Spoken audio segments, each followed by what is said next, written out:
हरे कृष्णा मित्रों, आशा करते हैं आप सब ठीक होंगे। ये आज हम समझाते हैं एक सत्य घटना के साथ। तो मित्रों, ये कहानी है महादेव और माँ पार्वती की। जो कि माँ पार्वती और महादेव कैलाश में रहते हैं। तो माँ पार्वती महादेव से पूछती हैं कि प्रभु, ये भक्त और अभक्त कैसे होते हैं। तो महादेव ने कहा कि भक्त और अभक्त ये तो देखने के लिए आपको मेरे साथ धरती पे चलना पड़ेगा। तो माँ पार्वती बोली, तो चलिए मुझे दिखाइए।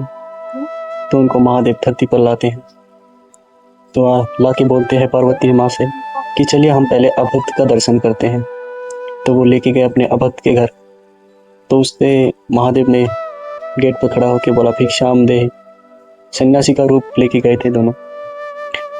तो उसने अपने द्वार से ही भगा दिया, ए भिखारी, इधर कोई भिक्षा भिक्षा नहीं मिलती है, चलो जाओ यहाँ से। तो महादेव कहते हैं, हे नारायण, इसको इतना और धन दो, इतना और धन दो कि इसका कभी धन खत्म ही ना हो। तो वैसे भी वो धनी अली था, धन तो उसके साथ बहुत था उसके पास। तो माँ गोरा बोली, प्रभु मैं अगर अपने वास्तविक में रूप रहती ना तो मैं इसको अभी देख के भस्म कर डालती। तो मालिक बोले, नहीं नहीं नहीं, क्रोध नहीं करना है, शांत रहो शांत रहो। और माँ बोली, प्रभु उसने दिया तो कुछ नहीं, द्वार से ही भगा दिया और आपने आशीर्वाद में दे दिया कि प्रभु उसे इतना धन दो कि उसका धन कभी खत्म ही ना हो। ऐसा क्यों? तो बोले, उसका भी कारण है, आगे चलो हम बताते हैं। अब वो आते हैं अपने भक्त के घर, जिसके पास एक गाय है और उनकी माता है, और वो उसी से अपना गुजारा करते हैं, खाते पीते हैं और भक्ति में लीन रहते हैं। तो महादेव उनके घर गए। तो गए द्वार पे, जब खड़े होकर बोले भिक्षाम देहि, तो वो गए आराम से, जाके आराम से बुलाए, आइए प्रभु, आइए महात्मा। प्रणाम किया, बुलाए, बैठाए। घर में जो भी था, दूध हो चाय वो सब कुछ ला के दिए, ताकि वो खाए। खा पी के जब बोले, अच्छा तो महात्मा अब हम चलते हैं, आज्ञा दे हमें चलने की। तो बोले, ठीक है प्रभु, कोई फूल भांति हुई तो क्षमा कीजिए। बढ़िया सा खिलाया पिलाया। तब महादेव ने उनको आशीर्वाद दिया कि हे नारायण, इसके पास जो गैया है और उसकी मैया है वो दोनों इससे छीन ली जाए, इससे हटा ली जाए। तो वहां देख के जब ये सुनी माँ पार्वती ने, बोले, प्रभु अब तो आपकी हद पार हो गई, अब मैं आपको नहीं छोड़ूंगी। तो महादेव बोले, अरे नहीं नहीं नहीं, आप समझी नहीं अभी। तो तब महादेव कहते हैं कि मैंने उसको आशीर्वाद दिया था कि धन संपत्ति हो, इसलिए बोला था कि उसकी इतनी धन संपत्ति मिले कि वो अपने लोभ माया मोह में फंसा रहे और कभी मुक्त ही ना हो पाए, कभी ईश्वर के दर्शन कर ही ना पाए।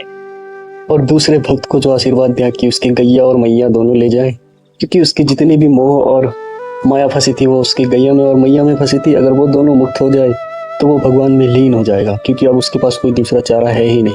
वो भगवान का हो जाएगा, भगवान में लीन हो जाएगा, भगवान का मैं हो जाएगा। तो इसीलिए महादेव ने उसकी जीवन में उद्धार कर। तो भक्तों, मित्रों, भगवान की कृपा आप समझ सकते हैं इन कुछ जो अभी अभी हमने बताए, इसमें से सीखते हैं। अगर इसमें से कुछ भी घटित आपके जीवन में हो रहे हैं तो आप 100% मान के चलिए कि भगवान ने आपको अपना लिया है, क्योंकि यही साइन कुछ महात्माओं के हैं, कुछ हमारे निज जीवन अनुभव हमारे जीवन के हैं, जो सत्य है, कोई मिलावट नहीं है।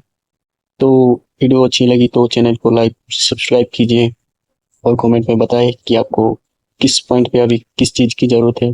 तो हम निश्चित उस टॉपिक पर वीडियो लाएंगे और आपको आपकी मदद करने की चेष्टा करेंगे। जय श्री कृष्ण।